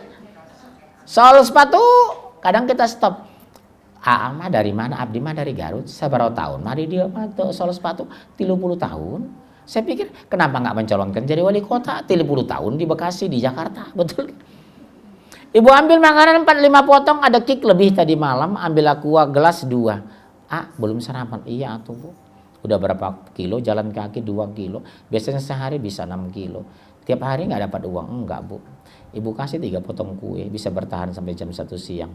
Sampai di bawah pohon rindang 300 meter dari rumah ibu. Dia makan, bismillah ya Allah, berkahi ibu yang berikan ini. Diaminkan sekian miliar malaikat. Hidup ibu berkah sampai hari kiamat. Subhanallah. 3 potong kue kik yang ada di kulkas. Enak kok membuat berkah. Suka berbagi, kita senang peduli. Kita sebaliknya sekarang, suka meminta tapi jarang berbagi. Sekaya-kaya orang di Pondok Indah barangkali belum pernah doanya, ya Allah hari ini alihkan rezeki hamba kepada tetangga. Enggak ada, Bu. Limpahkan rezeki hamba halalan thayyiban wa rizqan thayyiban wa amalan mutaqabbala. Itu kan doa kita, Bu. Wa ilman nafi'a wa rizqan thayyiban wa amalan mutaqabbala. Sering kita ucapkan itu. Tapi maaf, sudahkah yang diberikan kita berbagi hari ini, Bunda? Udah rutin ibu memberikan parcel kepada tetangga yang tidak mampu, lakukan. Isi minyak seliter, beras 5 kilo, mie 4, susu 1, kopi teh. Paling 125.000 kok. Kita tidak tambah miskin tapi mereka. 1 bulan mereka makan dari beras kita kasih. Dia sholat dan zakat, dia sholat dan tahajud malam. Pahalanya mengalir sama kita. Ibu lupa, pahala itu mengalir. Allahu Akbar. Sudah melakukan itu? Lakukan ya Bunda ya. Lihat tetangga yang gak mampu, pemulung yang susah, marbot masjid yang sarapan pagi. Siapkan nasi uduk. Subhanallah, alhamdulillah. Ya Allah, takdirkan hujan yang kau turunkan bawa keberkahan buat kami ya Allah. Hujan ya. Ibu mau pulang sekarang? Pulang aja. Ya. Udah? Oke, kita teruskan Bunda ya. Yang kedua, Ibu baca 4227 belum selesai. Yang kencang Bu, dekatkan aja mic-nya. Tetapi dia menurunkan dengan ukuran yang dia kehendaki. Sungguh dia maha teliti terhadap keadaan hamba-hambanya. Bu, Allah menurunkan rezeki sesuai dengan ukuran. Berarti yang diberikan kepada hari kita ini sudah pas. Kalau sudah pas, kenapa mengeluh? Ayo, Bu, ini penyakit ibu-ibu paling banyak mengeluh di luar maksud. Di sini saya yakin enggak beda. Bunda, ketika akidah kita sudah kuat, tauhid anak sudah lurus, kita tidak akan pernah mengeluarkan keluhan-keluhan sekecil apapun karena kita beriman kepada ayat-ayat ini. Betul? Sesuai dengan ukuran. Kalau sesuai dengan ukuran sudah pas. Betul Bunda? Sudah pas enggak? Belum tentu ibu sekaya di Pondok Indah beriman seperti hari ini loh Bu. Belum tentu ibu sehebat mereka beriman seperti hari ini loh. Kalau ibu punya uang banyak, mungkin ibu hari ini ke Tokyo, jalan ke Melbourne, mutar ke Houston. Karena apa? Uang saya banyak. Betul? Nah, suara kadang-kadang nggak ke belakang Bun. Loh kenapa pindah Bu? Kenapa? Pegel. Ya udah nggak apa-apa, faktor usia nggak apa-apa. Kita doakan kembali ke jalan yang benar ya. Ibu-ibu ke depan, itu jamaah masih bertambah ini. Oke, kita teruskan ya. Bunda, bagaimana mendoktrin itu? Buka Al-Quran surat 1, 112, 1 sampai 4. 112, Qul wallahu ahad. Buka. Langsung buka 112.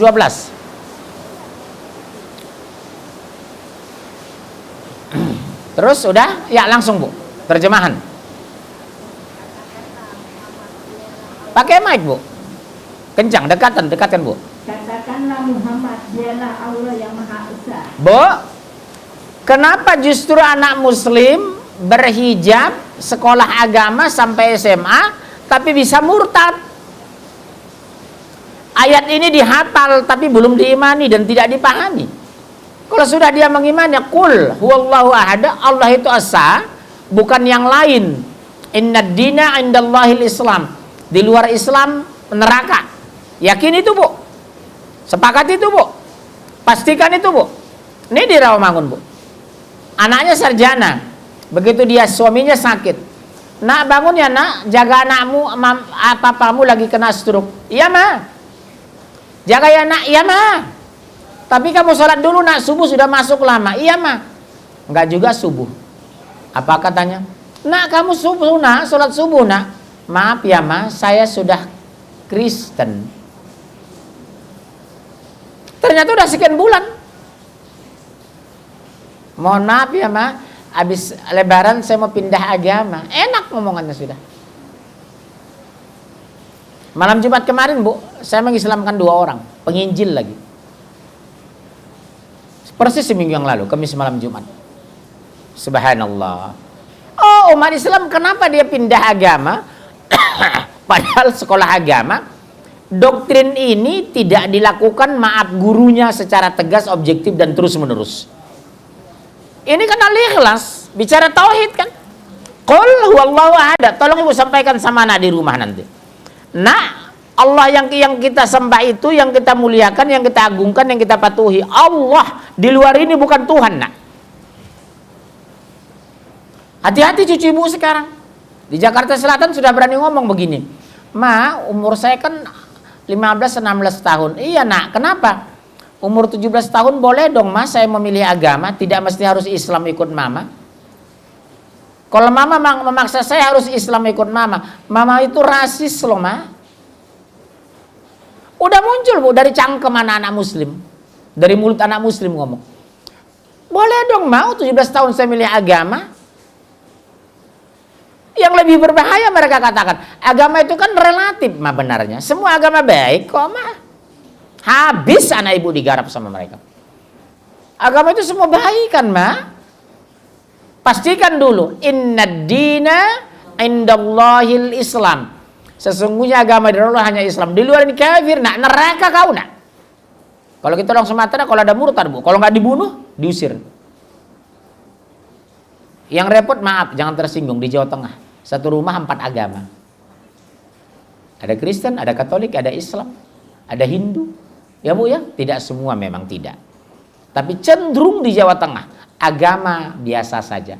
Sing penting wong ape, podo kabeh. Sekarang menyusup ke pola pikir orang Sunda. Apa pola pikir orang Sunda sekarang sebagian? Agama mah sadayana sama. Sami. Hati-hati Bunda, orang Sunda inceran mereka. Badai ka mana teh? Badai ka gereja. Teteh mah Kristen. Oh. Urang cicing wae sadayana kumaha. Hati-hati, Bun. Coba doktrin ayat ini kepada anak, demi Allah. Rob yang kita sembah, kita muliakan, kita agungkan. Allah, di luar ini kafir, nak. Agama tidak semua sama. Yang dimuliakan, diakui Allah. Hanya Islam. Harus tegas. Udah, ayat berikutnya, Bu. Allah tempat meminta segala sesuatu. Nah, Allah tempat meminta. Nah, kenapa kepada Allah meminta? Karena Allah Maha Kaya. Allahul ladzi khalaqakum thumma razaqakum thumma yumitukum thumma yuhyikum. Allah yang menciptakan kamu, nak. Mama, papa kamu, eyang, embah, datua di kampung sadonya menciptakan Allah iko di siko balik. Ada orang Padang di sini? Berapa orang? Subhanallah. Iko lah jale bantu iko di Quran nangalo murtad orang awak murtad. Kemarin Natal besar Persatuan Kristen Sumatera Barat dipimpin pendeta Januardi Koto. Mau bilang apa? Di kampung Bu Ayu ini, sekolah Alkitab Palembang, 7 km dari Unsri. Saya sudah turun ke sana. Nggak main-main, Bu. Dulu malu kan dengar orang Sunda, orang Padang, orang Aceh, orang Betawi. Sekarang biasa dengar Betawi murtad. Sekarang biasa orang Padang itu murtad. Sekarang biasa orang Sunda murtad. Dulu tahun 70-80-an, mana pernah dengar saya orang Padang Kristen? Mana pernah saya dengar orang Sunda Kristen? Mana pernah saya dengar orang Aceh Kristen? Sekarang pendetanya orang Aceh. Mau bilang apa, Bun? Akibat doktrin ini terlambat. Terus ayat ketiga, lam yalid wa lam yulad. Allah tidak beranak dan tidak peranakkan. Sebab kalau udah beranak itu bukan Allah, kalau udah diperanakkan bukan Allah, berarti manusia. Isal Masih anak siapa? Bunda, anak Maryam. Kita bilang Maryam, mereka Maria. Kita Daud, mereka David. Kita Ibrahim, mereka Abraham. Kita Sulaiman, mereka Salomo. Kita Abdurrahman, mereka Doraemon. Macam-macam gitu. Nah ini kita koreksi pemahaman anak kita. Nak, demi Allah, yang kita sembah Allah, agama yang kita anut Islam. Menganutnya namanya Muslim. Bu, mengerikan sekarang. Setiap hari saya membahas ini, ada saja yang lapor. Pak, adik saya murtad. Pak, ponakan saya murtad. Pak, sepupu saya murtad. Pak, kadang bosan saya mendengar laporan itu. Pak pu, putus. Jadi ibu kalau ada kasus seperti ini, biasanya apa? Nikah, pura-pura masuk Islam. Sudah punya anak, udah giring. Anak istri. Makanya kalau ibu berpotensi nikah dengan beda agama dengan mereka mau masuk Islam, bikin surat pernyataan yang bertanda tangan di bawah ini. Nama Anu bersedia masuk Islam tanpa di bawah paksaan dari pihak manapun. Jika di pertengahan jalan pernikahan saya kembali ke agama lama saya, semua harta jatuh ke tangan istri saya dan anak saya, dan saya tidak boleh mengajak, membujuk, apalagi memaksa anak dan istri saya ikut agama lama saya. Tertanggan Anu. Udah, tanda tangani. Kalau dia betul-betul masuk Islam, yang mereka yang non muslim ini, saya yakin dia ikhlas tanda tangan. Kalau tidak, ketakutan. Ketahuan nanti bu, bikin meterai 6.000. Kalau perlu ada meterainya, meterai 6 juta supaya kergas gitu. Iya, tanda tangani. Kalau dia muslim bu, masuk Islam benar, pasti ikhlas. Kalau nggak kelihatan dari wajahnya, pasti menolak dia. Karena punya target. Aceh, Padang, Sunda, Betawi akan dijadikan objekan agar dimurtadkan. Waspadai bu, saya kasus menerima semua laporan dari 4 suku. Aceh, Padang, Sunda, Betawi. Aceh, Padang, Sunda, Betawi. Kami main loh bu ini. Seperti kemarin saya ada acara Jakarta Selatan di perumahan mewah ya. Begitu telepon teman akrabnya, apa dia bilang? Mohon maaf ya, saya nggak bisa ngaji lagi. Kenapa? Saya sudah bukan Islam. Padahal berhijab, umroh bolak-balik, kemudian orang taat, orang Padang lagi. Ikut suami. Udah ngomong dia jujur. Udah saya nggak bisa lagi datang. Subhanallah. Pendetanya yang orang Padang. Januari di Koto kan. Kotor ya, bukan Koto, kotor. Habis bu, pakai songkok lagi penyalaan lilin sama Uni Maete kan, lihat kan di video itu penyalaan lilin oleh Maete. Memang ngasih lurang oh balai. Jawa Barat juga begitu. Tuh Cianjur bu, pusat Katolik terbesar di Asia. Di rumah saya lata lengkap. Ibu datang ke rumah saya, kalau ada terindikasi akan dimurtad ke rumah saya, nggak usah bawa apa-apa, bawa parcel aja, nggak apa-apa. Terus ayat keempat. Iya, tidak mungkin sekupu, tidak mungkin wajahnya sama. Anak saya bertanya begini, ayah, Allah umur waktu kecil 5 tahun, ayah, Allah itu laki-laki enggak? Enggak nak. Perempuan enggak, terus bencong dong? Enggak nak. Ambil kertas, nak silakan kamu bikin. Dibikinlah kapal pesawat terbang dari kertas. Betul ada kan bu? Yang sering diterbangkan anak-anak. Sudah nak. Yang bikin ini siapa nak? Dava. Yang kamu bikin apa namanya? Ciptaannya. Pesawat terbang. Sama enggak kamu dengan ciptaan? Tidak. Nah, seperti itulah Allah. Tidak ada yang sekufu. Enggak mungkin sama Allah dengan kita. Kalau agama lain Tuhannya di sorga. Kalau kita tidak, Tuhan kita di arus. Enggak mungkin kita satu tempat dengan Tuhan. Betul? Hebat kan Islam itu? Kalau mereka Tuhan Bapa di sorga. Kalau kita enggak. Allah kita tidak di sorga. Tempatnya spesifik di arus. Betul? Itu pengakuannya sendiri dalam Al-Quran. Pak, di mana arus itu? Di atas selesai. Nggak usah diurus. Karena berdasarkan hadis, tafakkaru fi khalqillah wa la tafakkaru fillah. Pikirkanlah apa ciptaan Allah, tapi jangan pikirkan Allah. Nggak usah ibu urusin zat Allah. Nggak disuruh kita ngurusin zat Allah. Seperti orang-orang tasawuf kan gitu. Allah itu di mana? Kamu sholat itu kepada siapa? Allah. Allah di mana sih? Di hati atau di mana? Nggak usah urusin, itu aliran yang aneh-aneh. Ya bunda ya, jangan urus. Allah itu di arus, di mana? Harus di atas. Selesai. Iman kita seperti itu dari Al-Quran. Oh, Allah itu di hati. Berarti banyak dong Allah. Allah itu di mana-mana. Berarti di WC dong. Oh iya, Allah di kafe. Tapi Allah Maha melihat, Allah Maha tahu. Gak usah jauh-jauh lah perumpamaannya. Rumah ibu lantai 2 di kamar. Tiba-tiba tabrakan di jalan sebelah. Ibu melihat nggak tabrakan itu? Melihat nggak? Melihat dong karena ibu posisi di atas. Apa ibu di tempat sana? Tidak. Tidak harus di tempat kita melihat. Allah itu Maha melihat. Ibu melihat nggak? Melihat. Ibu posisi enggak. Kenapa? Rumah saya lantai 3. Apa harus di posisi di tempat kita baru melihat? Allah itu maha melihat. Allah itu maha kaya. Makanya ibu jangan berhenti berdoa, tapi sungguh-sungguh. Jangan doanya banyak, sholatnya lah kadarnya. Sholat tarawih, witir 23 rakaat 7 menit. Allah Akbar, Allah Akbar, Allah Akbar, Allahu Akbar. Mau bagaimana berkah? Itu bukan sholat, silat. Udah? Oke, kita teruskan satu ayat lagi. Buka surat 2 255. Didoktrin sama anak terus ayat ini, Bu. Surat 2 255 langsung. Udah ketemu? Ya, ayat kursi. Orang kadang sebelum dapat kursi baca ayat, sudah dapat kursi lupa ayat. Allah tidak ada utusan selain Dia yang Tidak ada yang berhak disembah kok tidak ada utusan. Salah baca Ibu itu. Allah tidak ada Rob, Allah tidak ada Rob selain Dia yang maha hidup, yang terus-menerus mengurus makhluk. Coba lihat Bu, terus-menerus mengurus makhluknya. Jadi 1 detik pun tidak ada bisa kita lepas dari pengawasan Allah. Ini rekaman lengkap Bu. Ini kalau hancur kena hujan bisa rusak. Tapi kalau rekaman Bu kelihatan.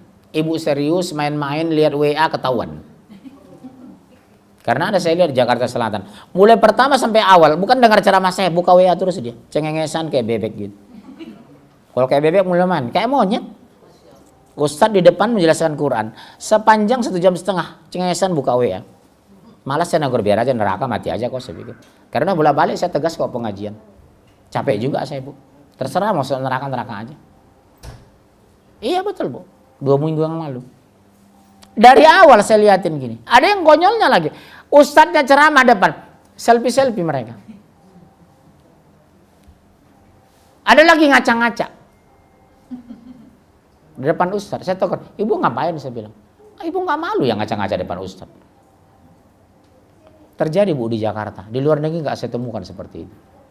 Saya ngisi biasa luar negeri ribuan sekali di hall 1.500-2.000 orang. Ini ada nggak 1.000 orang ini? Bagaimana negeri mau berkah Bu? Saya kalau ngisi luar negeri Bu biasa 2,5, 2.500 jamaah saya. Harusnya ini ke Swiss saya diundangin. Bulan 2 ini saya diminta ke Swiss. Tapi karena musim dingin saya tunda. Saya lebih suka ngisi luar negeri Bu, lebih serius, lebih sungguh-sungguh. Indonesia ini kerjanya selfie, mau ngaji mau selfie, cuk. Allahu Akbar. Padahal Bu mohon maaf ya Bu, sebagusnya Ibu jangan bikin status Ibu foto-foto di status. Itu nanti kelihatan laki-laki lain yang bukan mahramnya. Ibu pamerkan wajah di depan bukan mahramnya, kan berdosa itu. Bikin aja kalimat yang indah. Sahabatku, sudahkah Anda sholat malam ini? Sahabatku, mari kita bersyukur. Sahabatku, mudah-mudahan antum istiqomah. Itu kan jadi renungan bagi yang melihat status kita. Ini enggak ditempel wajahnya di Paris, tempel wajahnya ketika di Houston, tempel wajahnya di Tegal gitu.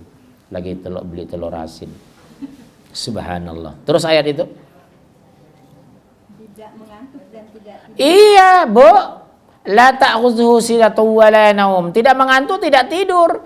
Kenapa kamu masih malas sholat, Nak? Giliran makan kamu 3 kali tambah. Giliran sholat 3 menit sholat zuhur 4 rakaat. Sholat apaan kamu, Nak? Jadi kalau negur anak saya sholat buru-buru, sini Nak. Kamu tadi makan apa? Makan malam, Nak.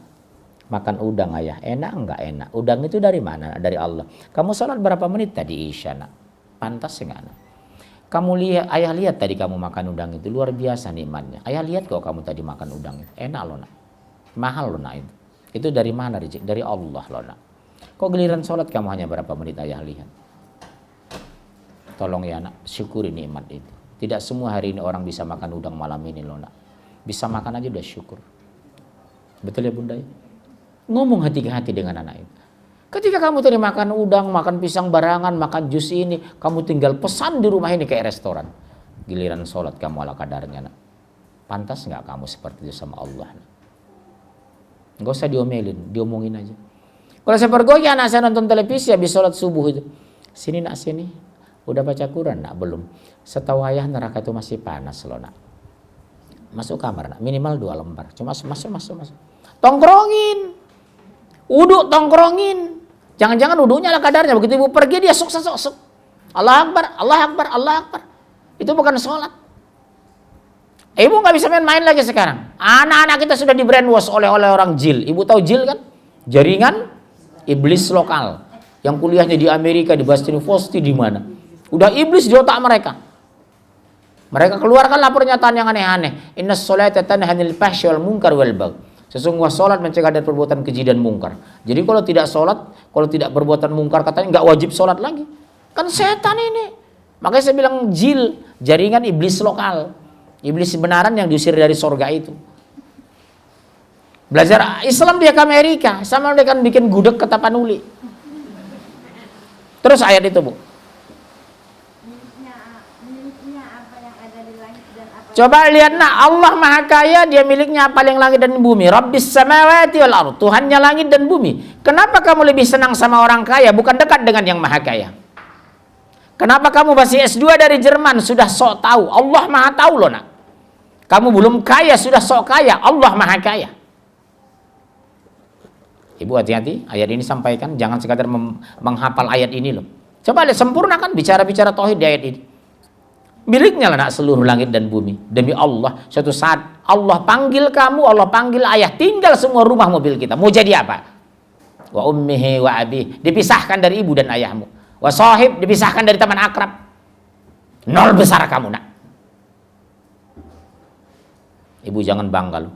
S1 dari Jerman, S2 dari Perancis, tapi nggak bisa baca Fatihah, nggak bisa sholat jenazah. Yang malunya ibu, di hari kematian ibu, anak jadi penonton jenazah. Mau jadi apa, Bunda? Subhanallah. Di hari kematian Bunda, dia telepon Yayasan Seroja Kamboja. Tolong datang ke Rawamangun nomor sekian, ngurus jenazah ibu saya. Padahal anak ibu 4 wanita, lebih dari cukup memangku ibu. Kami di Medan, makanya kami di Medan, Bu, ya, nggak pakai stainless, kami pangku. Ayah saya di sini, Bu, 32 tahun lalu saya pangku, tamat SMA saya. Ibu kita mandikan sendiri, nggak orang yang megang, semua anak-anak. Imamnya tidak ada yang ustadz, semua anak. Jangan kasih sama ustadz, ustadz itu doanya dari mulut, karena apa? Dia tidak kenal sama jenazah. Tapi kalau ayah kita, dari hati, Bu, doain di depan jenazah ayahnya, di depan jenazah ibuku.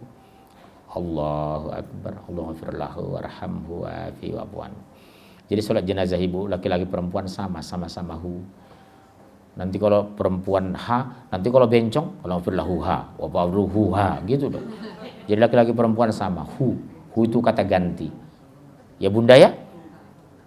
Bayangkan di hari kematian Bunda, anak Bunda doktor S3 dari Amerika, maaf jadi penonton jenazah. Sejak memandikan, mengkapani, mensolatkan imam, seluruhnya dipegang orang lain. Betapa sakitnya seorang ibu yang melahirkan anak seperti itu.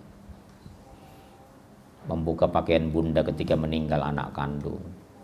Memandikan di bawah pangkuan anak kandung. Imam jenazah anak kandung. Pak, anak saya tidak ada laki-laki. Mantu, saudara kandung ibu, orang tua ibu. Karena yang paling berhak terhadap ibu yang saudara senasab. Siapa? Anak kandung, suami ibu. Cuma sekarang coba lihat anak-anak. Nak ngaji ya, mau ngantor mah. Malam minggu loh nak, mau gabung sama teman kantor mah. Hari minggu besok mau main golf sama bos kantor mah. Begitu meninggal jenazah kok bukan ke kantor, ke masjid. Harusnya ke kantor aja bawa jenazah. Imamnya biar aja teman kantornya. Giliran hidup nggak mau akrab dengan ustadz, giliran meninggal mau disuruh diurus ustadz, pret saya bilang. Ngapain saya ngurus-ngurus bangke begitu? Saya nggak kenal sama lu kok. Sudah jadi bangke lu mau dihadapkan sama saya, mati aja kau sendiri. Kita Sumatera itu tegas, Bu. Pernah kita uji coba di Sumatera itu. Orang-orang yang tidak kita lihat pengajian, yang tidak mau ke masjid meninggal, biar keluarga mengurus. Orang masjid nggak mau tahu. Akhirnya malu sendiri, ada perubahan. Cuma sini repot, karena apa? Orang enak lembah kok sedulur orang enak. Di Pulau Jawa ini susah ngomong tegas. Kalau kita Sumatera biasa dakwah bantung meja. Makin pecah mejanya makin diundang lagi kita. Kalau sini apa? Habis. Saya kerasin lari, dilembutin nggak ada perubahan. Apalagi Jawa Tengah itu repot saya ceramah di sana. Saya kerasin lari, dilembutin nggak ada perubahan. Kalau di Medan saya ceramah banting meja itu biasa. Mau jadi apa? Saya bilang. Sudah miskin nggak sholat. Pasti mau sholat. Mereka nunduk menangis. Habis ceramah nanti, Pak bisa nggak bulan depan Bapak datang lagi kan? Kalau Jawa Tengah, pret, ditinggalin saya. Iya, di Berastag itu saya bukan nggak bentak-bentak orang-orang muslim itu. Udah susah, gunung meletus, ekonomi hancur, rumah sudah tenggelam. Siapa yang tidak sholat subuh? Rame-rame. Mau jadi apa saya bilang? Sudah miskin gak sholat saya bilang. Di dunia melarat. Masih mau berubah saya bilang. Ibu-ibu loh ini. Nama saya kan hobi bentak-bentak orang. Namanya orang Batak. Bukannya marah mereka. Mohon maaf ya Bu, saya keras. Terima kasih ya Pak. Kami kalau nggak kerasin belum tentu berubah. Bulan depan bisa nggak kemari lagi katanya. Subhanallah. Mau jadi apa kita Bunda? Ya terus ayat. Pakai mic ngomong. Sayang yang kenceng Bu. Dekatin. Tidak ada yang dapat memberi syafaat di sisinya tanpa izin. Berarti harus patuh kepada Allah. Qul ati'u Allah. Katakanlah taati Allah. Rasul sendiri pun tidak memberikan syafaat tanpa izin Allah loh Bu. Biiznillah. Karena orang, mari kita mengambil syafaat supaya kita dapat syafaat kalau Allahumma sholli ala Muhammad wa ala Muhammad. Long berjilbab aja tidak kok. Acara maulid rajin sekali dia. Kalau nggak maulid, mulut yang diurus. Makanan. Tapi giliran hijab tidak. Sholat main-main. Lihat itu acara-acara televisi. Disuruh nyanyi-nyanyi kan. Jamaah, jamaah. Betul? Begitulah senang untuk main-main agama itu. Betul ya? Subhanallah. Tepuk-tepuk tangan. Apa itu Islam? Ada Rasulullah mengajarkan seperti itu? Betul nenten je? Betul nenten. Tapi orang mah cicing wae di dia. Kadi itu bukan kadio. Betul? Terus. Dia mengetahui apa yang di hadapan mereka dan apa yang di belakang mereka. Dan mereka tidak mengetahui sesuatu apapun tentang ilmunya, melainkan apa yang dia hendaki. Kursinya meliputi langit dan bumi, dan dia tidak merasa berat memelihara keduanya, dan dia maha tinggi, maha besar. Nih kesimpulan hari ini nak, demi Allah nak, ibu doktrin ayat ini ya. Nak, ilmu Allah meliputi langit dan bumi, kekayaan Allah, Rabbis samawati wal ardh. Kita ini nggak ada apa-apanya nak, Allah maha kaya. Tapi maaf ya Bunda, ibu selalu membanggakan saudara orang kaya, bukan memperkenalkan Allah yang maha kaya. Ibu selalu membanggakan saudara yang jenderal berkuasa. Ibu terlambat memperkenalkan Allah yang maha kuasa. Akhirnya anak mengagumi jenderal, bukan mengagumi Allah. Mengagumi orang kaya, bukan mengagumi Allah yang maha kaya. Dia merapat sama orang, bukan merapat sama Allah. Kesalahan sama Bunda. Itu loh adik papamu loh nak, punya pabrik batik di Pekalongan. Kayaknya sembuh-sembuh, wong sugih.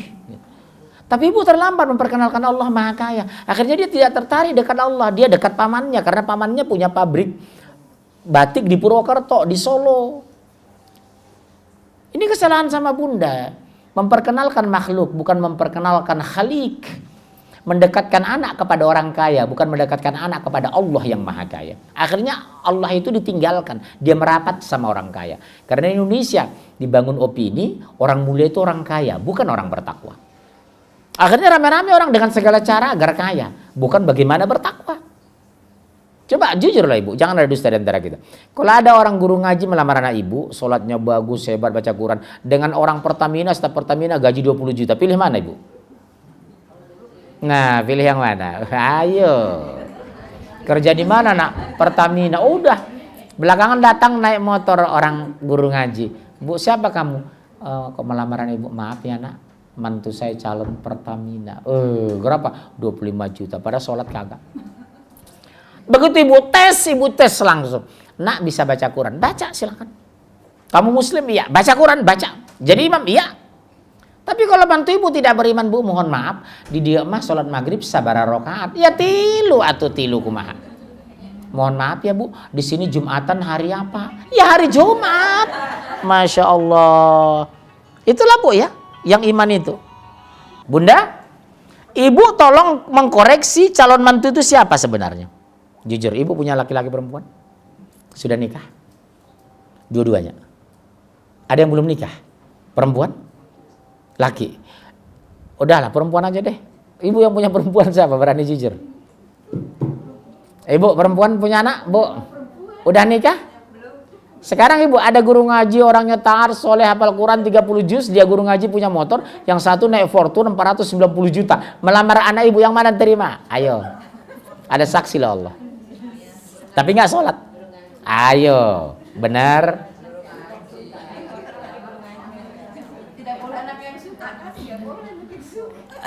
Ayo. Langsung kan? Masalah di kita. Saya dulu melamar istri saya langsung loh sendiri, Bu. Bu, langsung melamar saya. Pak, saya melamar anak Bapak. Saya yatim piatu, tidak punya tabungan, tidak punya deposito. Saya orang Medan, orang Batak. Kalau terima silakan, kok nggak apa-apa. Saya dari dulu begitu aja berpikir saya. Berteman juga begitu. Kalau orang jauh silakan, kalau dekat silakan. Legowo aja. Silakan. Apa kata mertua saya? Ya, kalau saya tergantung anak saya. Kalau dia mau, ya pasti mau lah orang dia dicintai kan begitu. Udah selesai. Pesta 5 rupiah pun saya nggak ada keluar. Orang saya jujur. Saya yatim piatu, orang Medan, tidak punya tabungan, tidak punya deposito. Terima silakan, nggak terima apa-apa. Legowo. Itu orang Medan bilang legowo. Orang Jawa yang di Medan maksudnya. Saya jujur ngomong sama mertua. Sendiri saya datang. Memang betul saya yatim piatu. Saya nggak punya apa-apa. Saya susah di Jakarta. Ngontrak di pinggir kali. Nekat nggak saya? Hebat. Namanya Batak, banyak taktik, betul? Subhanallah. Tapi saya modal saya ibu tahu apa? Bismillah. Atas izin Allah. Saya ingin nikah ikut sunnah Rasul. Nikah, Bu. 2 tahun untuk ngontrak di pinggir kali, rumah mau hanyut. Bahasa saya sabar ya. Pasbir, sabar ya. Allah Maha Kaya. Hidup sampai sekarang saya. Jadi Bu milih mantu itu bukan nilai 8-nya hari ini, bukan nilai 7-nya hari ini, tapi 9 ke depan. Biar nilai 5 hari ini, tapi prospek 9 daripada 8 nggak bergerak-gerak. Ibu tahu maksud saya itu kan? Saya ngomong, kenapa nerima saya dulu? Karena prospek kan. Jadi Ibu milih suami, jangan lihat 7 hari ini, tapi lihat akan berkembang menjadi 9. Walaupun hari ini 5 Ibu nikahi. Nilai suami Ibu hari ini 5. Tapi ternyata Ibu baca, ini prospek menjadi nilai 9 suamiku. Lebih bagus aku nikah sama ini. Daripada melamar aku nilai 7 sampai mati 7 doang. Cari. Sepakat ya Bu? Ibu yang punya suami yang tidak beriman, ya sudah doakan. Kalau enggak udah, tukar tambah aja kalau mau. Ya sudah, mau bilang apa lagi. Cari suami yang beriman. Tapi tidak saya anjurkan cerai ya Bu. Sabar aja dulu. Kalau sabar apa? Doakan dengan sungguh-sungguh. Insya Allah ada perubahan. Bagaimana kalau nggak kuat? Ya cerai. Banyak jamaah saya anjurkan. Kemarin baru nangis itu. Bolak-balik nangis nelpon saya. Gimana saya ngerti orang nangis melulu? Saya bilang ngomong dulu dong. Saya anjurkan 2. Sabar Bu, sabar. Kalau sabar kenapa Ustaz? Sorga. Terus kok nggak kuat ajukan cerai. Itu anjuran Rasulullah. Untuk apa Ibu mandi dengan suami yang ahli neraka jahanam? Tidur bersama dengan ahli neraka jahanam. Ibu jalan-jalan dengan ahli neraka jahanam. Cari aja suami yang beriman. Atau ibu janda tapi taat. Punya suami tapi simbol. Tiap hari bertengkar karena beda. Repot Bu, kasihan saya. Mungkin di antara ibu ada seperti itu. Ibu sudah berhijab, membaca Al-Quran rajin, tapi suami masih bid'ah. Betul kan? Suami tidak dekat dengan Quran. Suami masih syirik. Suami masih kejawen. Ya resikolah, ibu sabar aja, tunggu aja kematian. Berapa tahun lagi lah ibu? Apalagi ibu yang sudah 62,5 8 bulan, betul? Tinggal 4 bulan lagi barangkali. Ibu sorga, sabar. Atau undang saya ke rumah, saya nasihati suami ibu. Karena seorang wanita seperti itu. Pak, suami saya kaya raya, harta melimpah. Terus kenapa Bu? Tapi pelit. Udah bawa aja ke pengajian, nanti pengajian saya bahas, tanggung jawab suami. Rupanya duduknya persis sebelah kiri saya, si suami yang pelit ini. Saya bahas ini, langsung nunduk dia, ketahuan. Insya Allah ada perubahan. Untuk apa kita cari nafkah kalau pelit untuk anak istri? Betul kan Bunda? Aneh ini suami seperti ini. Harta melimpah tapi pelit, perhitungan sama anak istri. Terus untuk apa kita bekerja? Kalau bukan untuk mereka. Alhamdulillah ada perubahan. Oke, saya kira cukup sekian. Hujan kencang, saya mau khutib Jumat ini. 5 menit pertanyaan silakan. Ada pertanyaan silakan. Kalau nggak ada saya pulang. Terima kasih Bunda. Doa kafaratul majlis. Subhanakallah bihamdika. Asyhadu an la ilaha illa anta astaghfiruka wa atubu ilaik. Bukunya di depan. Assalamualaikum warahmatullahi wabarakatuh. Sekarang.